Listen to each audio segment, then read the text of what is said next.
Bonjour, chers internautes, à vous tous et à chacun, je souhaite les choses les meilleures.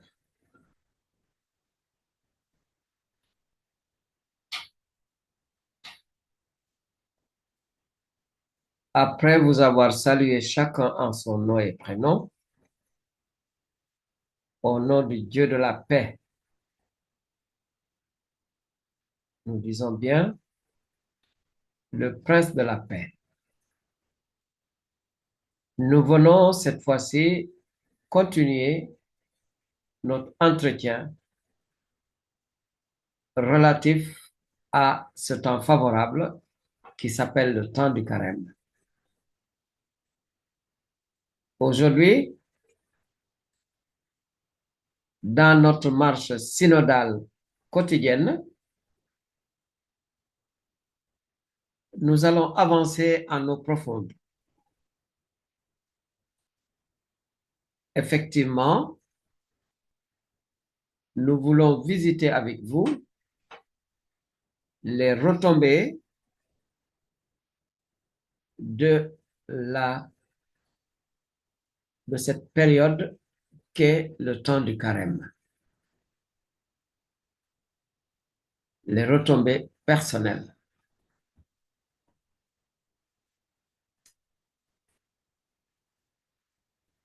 Comme je l'ai dit ailleurs, notre contrainte est toujours la même, hein? Une double contrainte, le souci d'être suffisamment exhaustif pour englober l'essentiel du sujet, mais d'un autre côté, éviter autant que possible les longueurs qui lasseraient d'aucuns parmi nous. Nous sommes bien le 9e jour de ce temps de carême qui est appelé dans la Bible un temps favorable. Et nous allons voir justement combien ce temps est favorable. Déjà à notre niveau personnel, c'est un temps favorable à plus d'un titre. Mais parler de retombées personnelles, qu'est-ce à dire? Autrement dit, voyons un peu du côté de la sémantique. Parler de retombées, c'est parler de conséquences, de répercussions ou des fruits du temps de carême. Voilà en termes de définition. Et nous voulons aborder en ce 9e jour les retombées du carême au niveau personnel. Déjà au niveau personnel, nous pouvons considérer d'abord la santé physique. Il est évident, et d'aucuns vous le disent et les médecins vous le confirment, les efforts que nous faisons en temps de carême ont un effet bénéfique sur notre santé physique. En effet, ceci nous libère, donne un temps de repos et un temps d'activité et de repos à notre organisme, et ceci favorise notre régénération. Deuxième aspect de ces retombées personnelles, c'est sur la santé psychologique. Eh bien, à ce niveau-là, le carême va augmenter en nous l'estime légitime de soi. Je ne parle pas d'orgueil, au contraire, parce que pendant le carême, nous faisons tout pour justement vivre l'humilité. Mais les efforts que nous faisons pendant le carême vont nous permettre aussi de savoir que l'être humain n'est pas n'importe quoi. L'estime de soi va grandir justement avec les efforts que nous faisons pour nous rapprocher de Dieu et améliorer nos rapports avec les autres. Il y a le sentiment d'être utile. Ceci est tellement important sur le plan psychologique, à tel point que des gens qui se sentent inutiles sont tentés par le suicide. Alors, le carême, le temps de carême, nous reviendrons avec plus de détails dans l'illustration du schéma, eh bien, ce sentiment d'être utile est augmenté. Enfin, dernier élément et non le moindre, c'est la joie de l'évangile, la joie de la bonne nouvelle, qui est une véritable voie VEX de libération. D'ailleurs, un Saint-Père, un pape, a pu écrire un document intitulé La joie de l'évangile. Voilà donc autant d'aspects sur lesquels, au niveau personnel, le temps de carême va avoir justement des répercussions fort heureuses. J'ai cherché également à savoir, est-ce qu'il y a des sacrements, l'un ou l'autre des sacrements, en rapport avec ces retombées positives que nous venons d'évoquer? Surtout que tout tourne autour de la dignité humaine. En définitive, tous les 7 sacrements de l'Église catholique contribuent justement à ces retombées-là. Le baptême nous rétablit dans notre dignité d'enfant de Dieu. La confirmation va nous donner les forces et l'éclairage de l'Esprit Saint pour vivre de cette dignité-là. Avec le sacrement de la confession, le Seigneur nous a laissé la possibilité de retrouver cette dignité quand elle est perdue par le péché. Dans la communion, nous sommes en communion avec Dieu et nous allons voir, comme disait saint Irénée, la gloire de Dieu s'élève debout, mais la vision de l'homme, c'est la vie de l'homme, c'est la vision de Dieu. Cette communion, donc, nous maintient dans la dignité d'enfant de Dieu. Quant à l'ordination, qui va faire des individus des sacrificateurs en nom et à la place de Jésus-Christ, oh, quelle dignité retrouvée. Oh, quelle dignité qui est là comme délégué. Le mariage va donner aux époux cette dignité justement de contribuer à la procréation parce que c'est Dieu qui est le maître de la vie. Cette vie-là, quand elle est souffrante, quand elle décline, nous avons aussi le sacrement de l'onction des malades qui est là pour aider les individus à la fois sur le plan spirituel et sur le plan physique. Donc, aspect psychosomatique.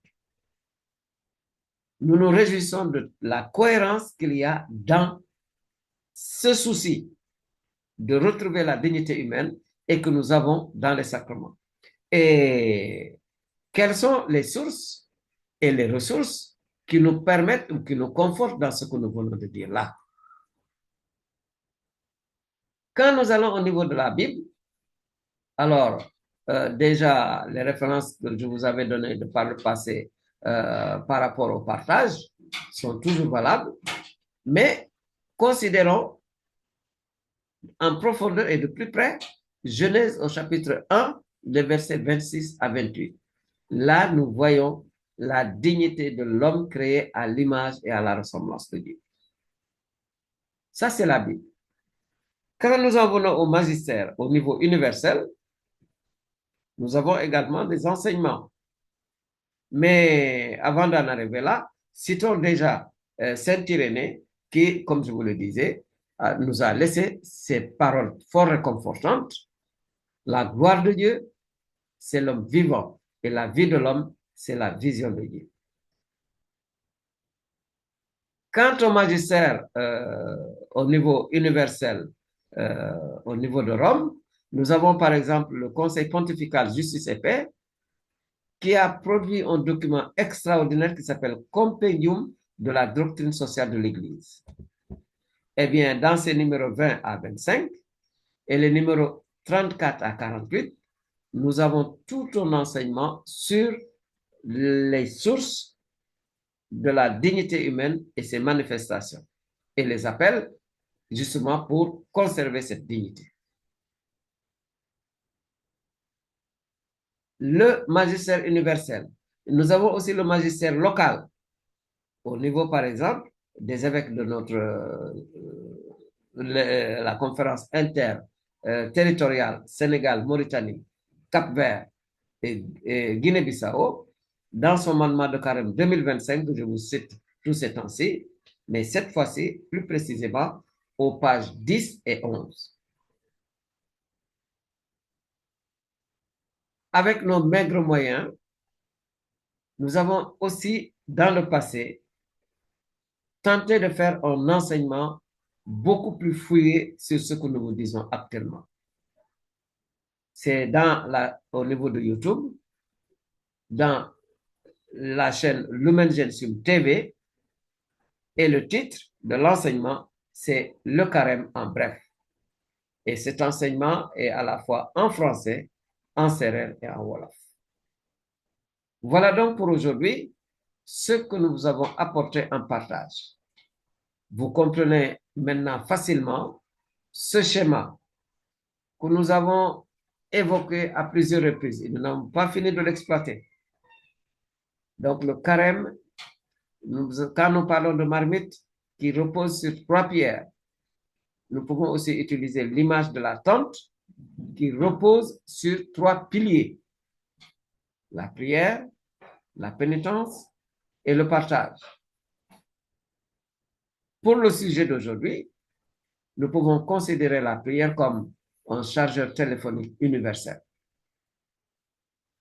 Nous venons en Dieu pour y puiser des forces, pour avoir de l'énergie et un chargeur universel parce que nous pouvons aller à lui avec du sérère, avec du wolof, avec du diola, avec du pulaar, avec de l'arabe, et quelle que soit la langue, nous pouvons toujours, quelle que soit notre langue, nous pouvons toujours nous brancher sur cette source d'énergie qui est Dieu.